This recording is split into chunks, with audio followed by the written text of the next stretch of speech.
Apa Anda bosan ya nyalakan gula terus ya? Nah, jika Anda hanya fokus ke gula, saya pastikan tidak sembuh Anda. Anda membenci gula sehingga Anda menggunakan pemanis buatan, termasuk stevia ya, stevia yang alami itu. Gula itu numpuk, itu merupakan suatu akibat, bukan sebab utama. Emang penyebabnya batu empedu itu apa, Dok? Kolesterol. Dan kolesterol itu bukan hanya dari goreng-gorengan, dari minyak. Kalau kita makan makanan manis yang sering aja, nanti ada dibentuk jadi kolesterol. Apa Anda bosan ya nyalakan gula terus ya? Saat ini sepertinya semuanya itu common enemy itu gula untuk kesehatan.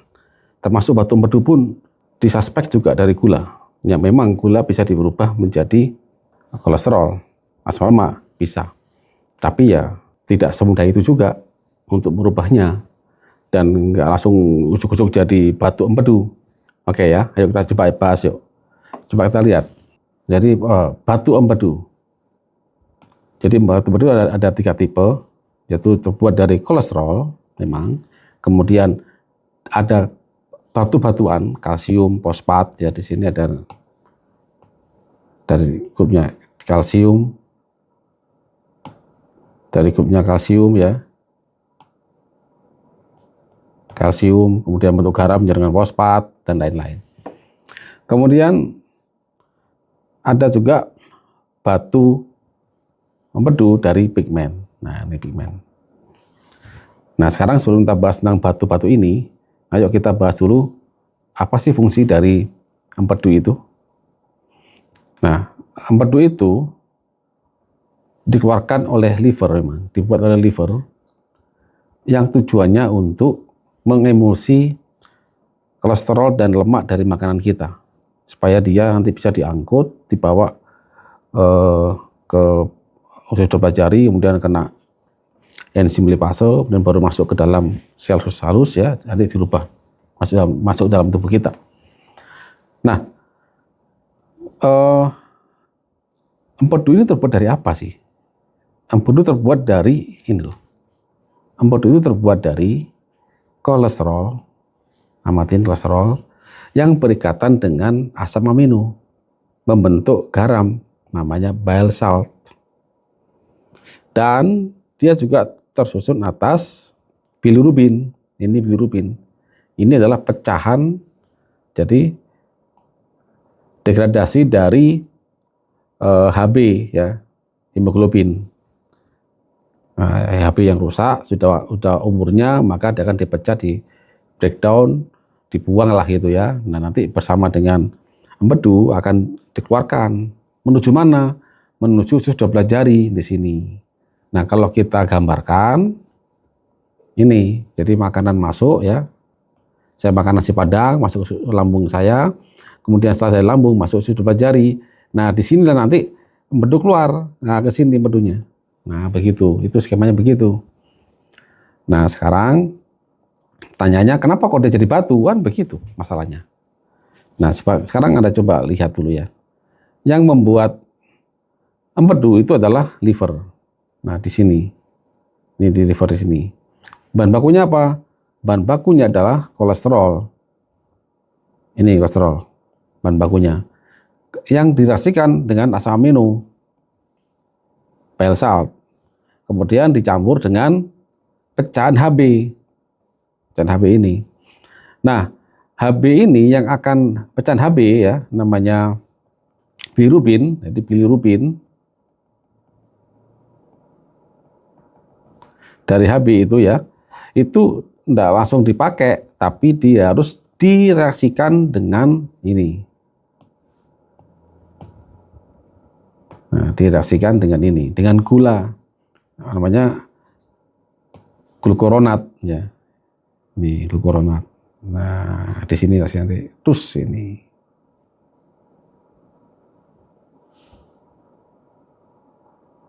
Ini ya dia. Nah, saya dulu.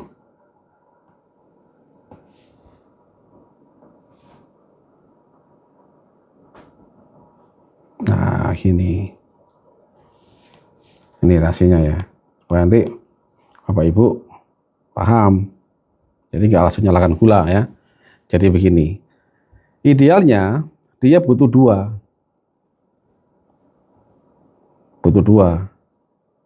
2 molekul, 2 glukuronat. Nah, saya balik salah. Nah, begini. Saya hapus.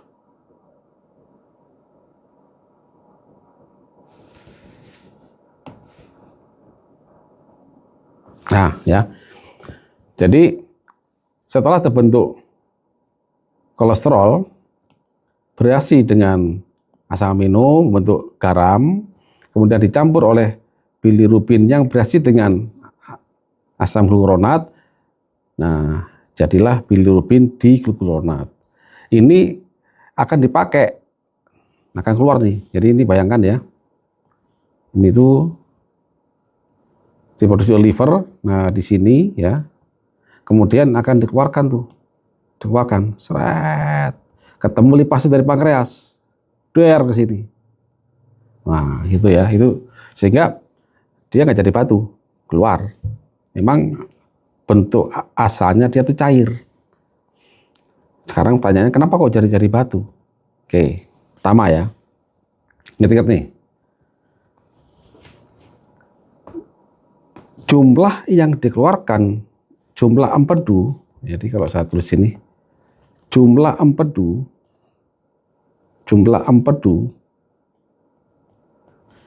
yang dikeluarkan itu akan setara dengan pH lambung. Kalau pH lambung itu asam, contoh pH-nya setelah kena makanan selesai ya, setelah 4 jam, pH lambungnya jadi dari awalnya 1, jadi pH lambung itu awalnya itu 1, mentok nanti ke 3. Maka akan keluarlah empedu. Untuk apa? Supaya netral pH-nya, karena dia ada bikarbonat. Nah, pH 1,3 ini ketemu akan jadi berapa? Jadi pH 7. Nah, begitu. Bayangin sekarang, kalau lambungmu netral, bagaimana? Contoh, Anda minum 4 mah. pH lambungmu ini sudah 4 misalkan. Dibawa ke 7. Dibawa ke angka 7. Kira-kira jumlah empedu yang diperlukan untuk merubah dari pH 3 ke 7, kira-kira lebih banyak mana antara dari pH 4 ke 7? Ya, kalau secara logika, jika lambung sudah 4 pH-nya, atau 5 bahkan kena obat mah, maka jumlah empedumu tidak banyak keluar. Kalau jumlah empedu tidak banyak keluar, maka lama-lama dia nimbun di kantung empedu. Di sini tertimbun nanti dia, di sini. Lama-lama ya produksi terus jadi batu dia. Itu. Jadi jangan netralkan asam lambung, itu penting sekali. Yang kedua nih, sekarang ya. Kita lihat ada batu dari kolesterol. Ini isinya kolesterol mayoritas. Padahal harusnya mayoritas isinya adalah kolesterol yang berikatan dengan asam amino, membentuk garam. Tapi kenapa kok dia banyak kolesterolnya? Nah, kamu harus paham nih, bagaimana transport kolesterol di tubuh kita. Jadi, secara singkatnya, nanti lebih dalamnya Bapak Ibu bisa ikut kuliah saya. Atau Bapak Ibu belajarlah ke ahli biokimia. Nah, makanan kita ini yang dari daging, ya, kayak daging-daging begini ya, itu pasti ada kolesterolnya. Intinya dia akan dibawa bersama TG oleh gliomikron, ya, kemudian bawa ke liver begitu. Dari liver akan dikeluarin lagi dalam bentuk VLDL. Nah, ini VLDL. Nah, VLDL. VLDL isinya apa? Mayoritas TG. TG lebih banyak dibanding kolesterol. Kolesterol rendah. Yang bisa memakan kolesterol itu adalah sel-sel ini korteks, gonad, korteks, dan banyak yang lain yang dia memang butuh kolesterol. Cuman yang dibutuhkan yang bisa dimakan oleh mereka ini dalam bentuk LDL. Jadi tubuh kita harus merubah VLDL ini menjadi LDL sepanjang aliran darah. Gimana caranya? Ya dia akan tarik dulu LPL, lipoprotein lipase ya. Akan diambil TG-nya asal lemak bawa ke lemak, asal lemak atau ke otot untuk dibakar lemak Anda. Maka jika kandungan TG-nya sudah berkurang, maka jadilah ILDL. Begitu. Jadi LDL nanti diambil lagi TG-nya oleh batik lipase. Baru jadilah LDL. Nah, begitu kan? Jadi LDL maka diambillah oleh gonad, oleh korteks gitu. Kalau masih sisa nih kolesterolnya baru ke liver. Nah, sekarang bayangin nih, kita makan daging banyak, makan ikan banyak, makan telur banyak, tiap hari makan nih. Terus skema dari perubahan VLDL menjadi LDL itu tidak berjalan. Sehingga akhirnya banyak sekali VLDL keliling-keliling jadi LDL, balik ke liver lagi. Kolesterol yang harus dipakai oleh korteks, dipakai oleh gonad dan lain-lain sel tubuh kita nggak kepake. Akhirnya numpuk di liver. Terus sebetulnya numpuk di liver bagaimana? Ya dibuang ke empedu ini. Nah begitu jumlah kolesterol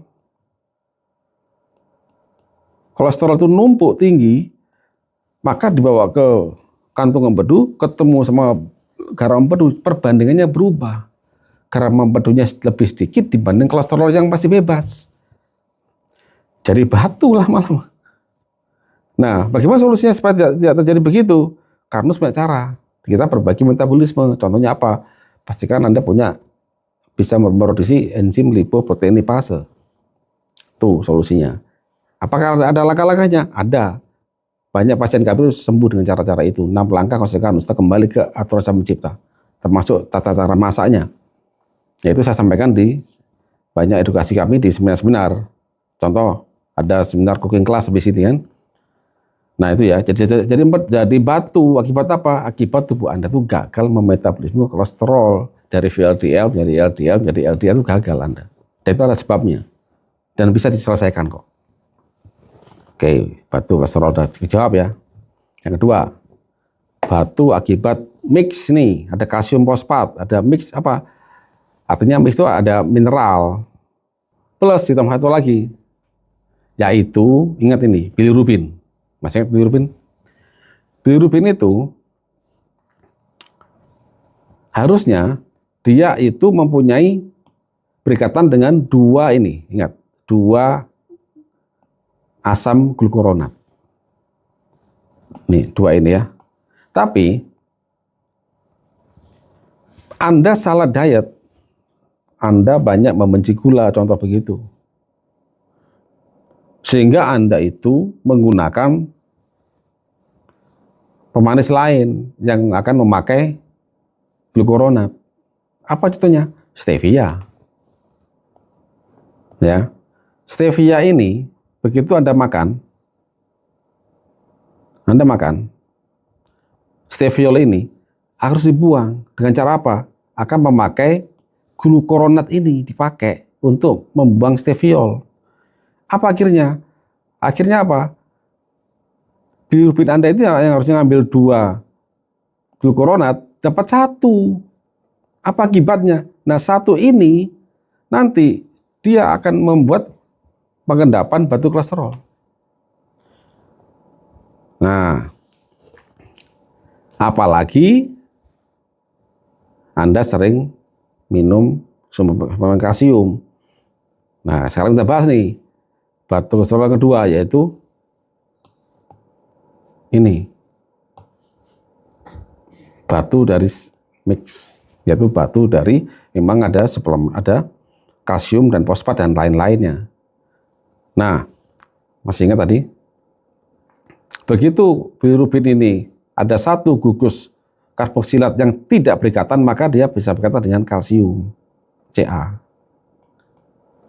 Membentuk batu, membentuk fosfat di sini ya, membentuk batu dia. Makanya mix. Jadi diawali dengan Anda gagal metabolisme kolesterol, kemudian ditambah lagi Anda membenci gula sehingga Anda menggunakan pemanis buatan termasuk stevia ya, stevia yang alami itu, dia mengambil glukuronat sehingga bilirubin kekurangan satu glukuronat, yang ketemu kalsium. Plus apalagi Anda sering minum suplemen kalsium, plus apalagi vitamin D. Jadilah batu. Yang ketiga adalah batu dari pigmen. Nah, kalau pigmen memang dari bilirubin. Bilirubin yang dia itu berikatan dengan mineral-mineral ini. Jadi Bapak Ibu, menyikapi tentang batu empedu itu setelah kita petakan, ya jauh dari masalah gula sebenarnya. Gula itu numpuk itu merupakan suatu akibat, bukan sebab utama. Sehingga Anda pelajari bagaimana mekanisme gula sampai ke sel, terutama sel otot. Dia butuh insulin. Itu insulin cuma sebagai perintah. Kalau perintah, sel itu punya penerima perintah, reseptor perintah. Bayangin jika reseptor itu tuli. Makanya jika Anda hanya fokus ke gula, saya pastikan tidak sembuh Anda. Anda tidak akan sembuh, diabetes Anda tidak akan sembuh. Anda masuk akan keto nanti, keto makin parah. Gitu ya. Nah, jadi pastikan Anda memahami tentang ilmu tentang tubuh Anda. Jangan benci gula. Jangan juga terlalu cinta gula. Jangan benci kolesterol. Tapi juga jangan terlalu cinta kolesterol. Jadi tubuh ini sistem. Namanya sistem butuh apa? Keseimbangan. Untuk sehat Anda butuh ilmu. Kosekarnus siap kok untuk kita diskusi bersama. Supaya tidak banyak ilmu yang sepotong-sepotong begitu. Padahal kita ini hidup di dunia hanya sekali. Masa sekali ini tugas kita sebagai manusia, tiap orang punya tugas, berkarir, kok sakit akibat ketidaktahuan. Cara makan mau salah dan sebagainya. Jadi, ayo kita pelajari tubuh kita, lalu kita coba cari solusinya, dan saya pastikan solusi itu ada di keseharian Bapak Ibu. Cara masak yang benar. Kemudian bagaimana merawat tubuh ini secara dari sistem pencernaannya, bagaimana memastikan metabolisme dari darah menuju sel di mitokondria, itu semua bisa dikontrol dari keseharian Anda. Anda cuma butuh ilmu dan butuh tekad. Salam dari saya, sehat butuh ilmu.